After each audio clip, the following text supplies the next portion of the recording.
はい、こんにちは、こんばんは、はるです。ということで、今回はキャンピングカーを作った日産キャラバンの車両なんですけども、完成から1年ぐらい経ってですね、途中で追加の DIY やってきたんですけども、今回もまたですね、追加の DIY の場所を見ていただけたらなと思います。何箇所かアップグレードさせていってますので、ぜひ見てください。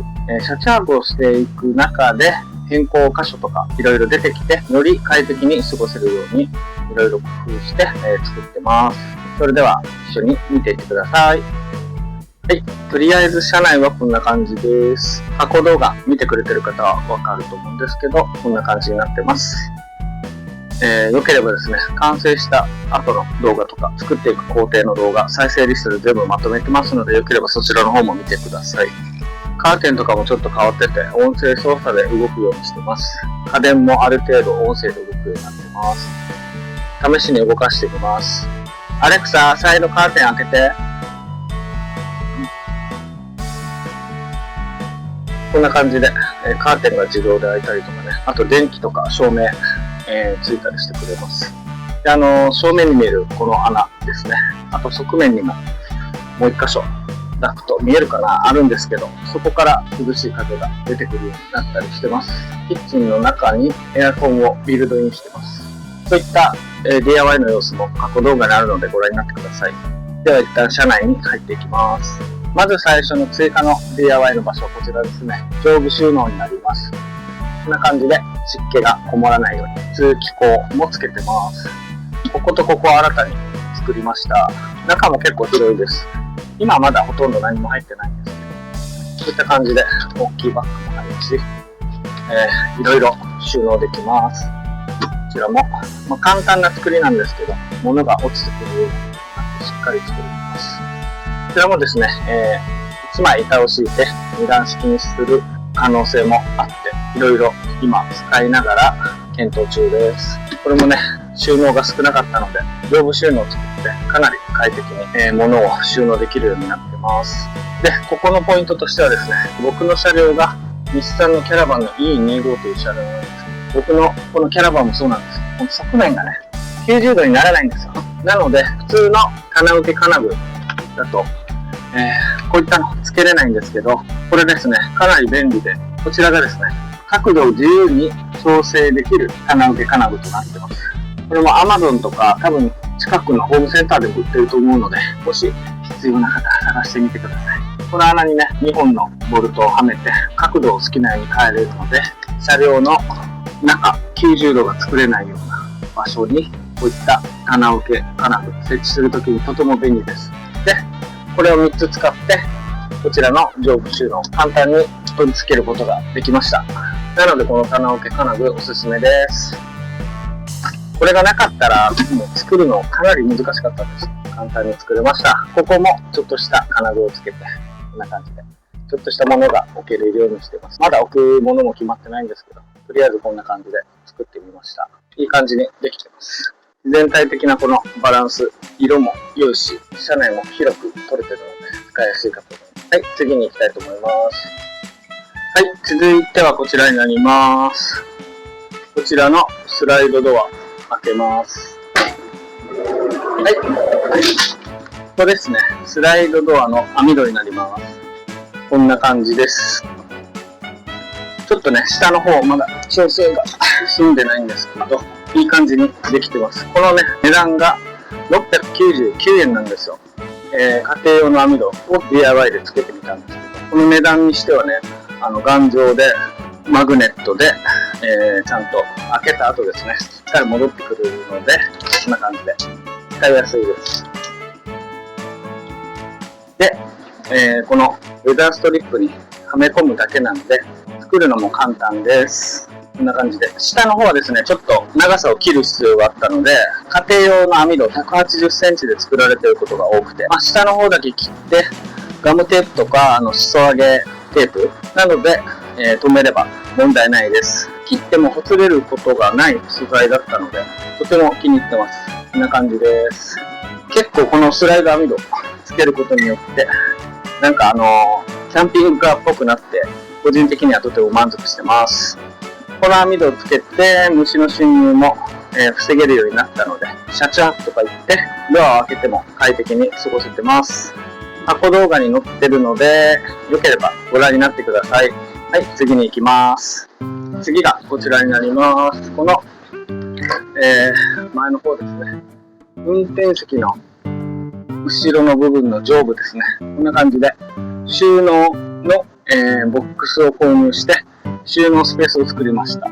このボックスがですね、後ろの、ボックスと同じタイプのサイズ違いのものを買いました。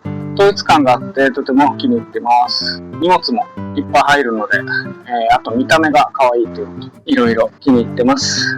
でこちらも作るのは簡単で、100円ショップで買った L 字金具2本を板に取り付けて、マジックテープで固定してるだけなので、簡単に取り外せて、で運転中も落ちてこないので安心です。ちょっと一旦中に入ってきました。で、こちらですね。先ほどのこちらのボックス外してみたいと思います。はい、マジックテープで貼ってあるだけなので、すぐ取れます。よいしょ。マジックテープはこんな感じです。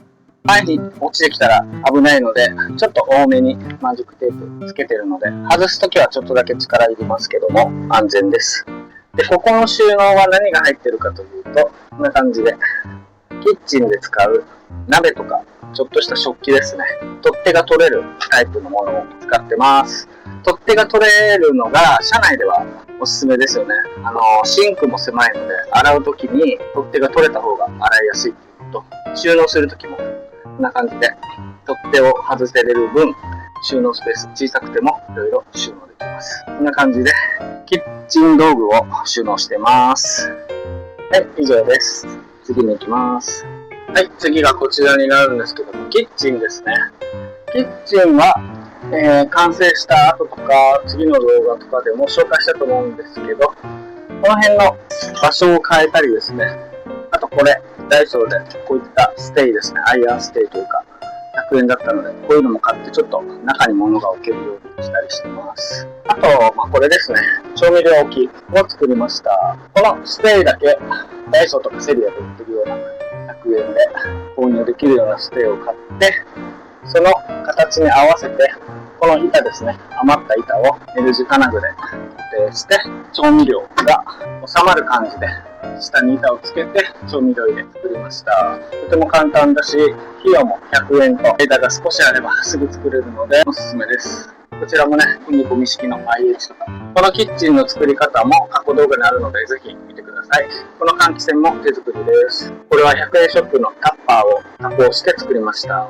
いい感じに料理の時には煙が吸い込まれていくので、とても役立ってます。はい、キッチンはこんな感じです。はい、次はトイレですね。トイレ開けていきます。開けるとトイレ出てきます。はい、こんな感じです。で、トイレのちょっとした DIY なんですけど、トイレを作ってしばらくしてこのようなトイレットペーパー置きとか作ったんですけども、最近取り付けたのはこういった、ハンガーをかけたりとか、このドアのところに取っ手をつけたりとか、そういった DIY を行ってます。で、これがですね、やっぱりトイレといってもマルチルームなので、ここで着替えたりとか、多目的に使えるようにっていう感じで、カバンを吊り下げたりするためにつけました。このトイレが介護用のトイレで、めちゃくちゃ頑丈なんですよ。しっかりしてて、ここに思いっきり持たれても壊れないっていう感じで、で、あと手すりもちゃんとついてて、しかもこう上げたりもできるんですよ。なので、本当にこのキャンピングカーこそ介護用のトイレだなって思うぐらい使いやすいです。で、これもラップ式のトイレなので、水を使わないトイレということで、とても車中泊の時に助かってます。で、この座り心地がとてもいいので、ここで座って着替えたりとか、スペースも結構広いので、いろいろなことに使えるようにしてます。下にですね、コンセント増設しました。ダイソーで売ってたんですけど、スライドで外れるんですよ。こうですね。ほら、感じで。スライドで取り外せれるコンセントですね。このコンセントをつけた理由がですね、扇風機をマルチルームで使いたかったのと、ドライヤーですね。冬場ちょっとドライヤーをここで使って髪を乾かすとか、日本一周行く予定なんですけど、その時にドライヤーを使えたらいいなということでコンセントを増設したんですけど、このスライド式のですね、ものもダイソーで購入しました。多分200円ぐらいだったと思います。コンセント、綺麗に設置したいなという方は、これ使ってみてください。おすすめです。こんな感じで設置できるのでいいと思います。あとこちらの椅子ですね。椅子を収納するスペースがなかったので、こちらの扉の後ろにこの簡易的な椅子を収納できるようにしました。取り出すのも簡単です。この3つのフックがついているだけです。この椅子をどこで使うかということなんですけども、これはどこにでもある椅子なんですけど、これを使ってここに置くんですよ。はい、このキッチンですね。キッチンとしても使えるし、こんな感じで全部を立ち上げると L 字型のキッチンになるんですけど、僕はですね、全部フラットにしてパソコン用のデスクとしても使えるイメージで作りました。なので全部フラットにすることによってパソコンデスクにもなるし、キッチンにもなるという感じです。なのでこちらの椅子を使ってこちらにパソコンを置いて作業したりとか、パソコンでゲームしたりとか、あと動画編集したりとか、いろいろ用途は使えます。かなりこれ便利なんですよね。で、ここでご飯食べることもできるので、こちらがメインのソファーなんですけど、こちらをベッド展開したら、こちらですぐ寝ることもできるという感じで、とても気に入ってます。こちらがもうベッド展開していたら、椅子だけ出して向こうで食事して、で、終わったらすぐここで横になるということも可能で、とてもいい作りだなと思ってます。はい、次に行きます。で、次がですね、ちょっとしたことなんですけども、この下にポタ電収納してるんですけど、開けてみます。はい、こんな感じです。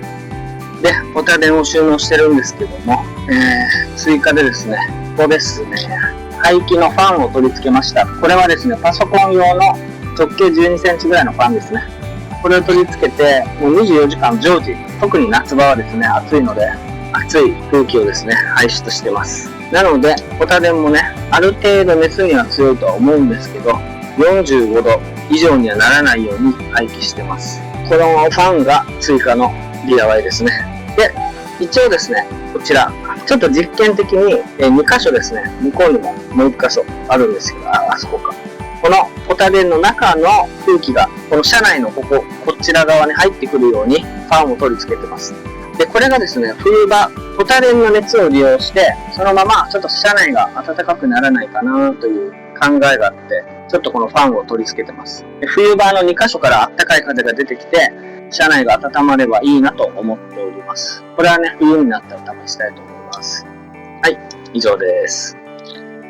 はい、ということで、今回の追加 DIY は以上になりますね。次の動画なんですけども、シャワーですね。